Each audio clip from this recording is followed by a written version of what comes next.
കുളിച്ചില്ലേ? ഞാൻ വന്നിട്ട് വിളിച്ചോളാം. നമുക്ക് വേറെ ഒരു വീട് നോക്കണം പാപ്പച്ചി. കുറച്ച് സ്ഥലം വാങ്ങാന്നുണ്ട്. ആ പാപ്പച്ചി ക്ലാസ് കഴിഞ്ഞപ്പോ ലേറ്റ് ആയി. ബസ്സിലേക്ക് എടുത്ത് വിളിക്കാം, വന്നോണ്ടിരിക്കും.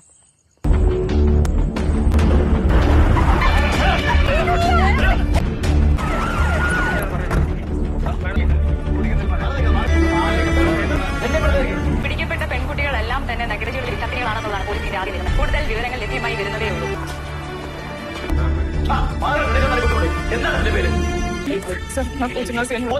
അച്ഛനമ്മ കഷ്ടപ്പെട്ട് പഠിക്കാനോ വല്ലവന്റെയും കൂടെ അഴിഞ്ഞാട്ടിട്ട് ഇതും നിന്റെതാണോ?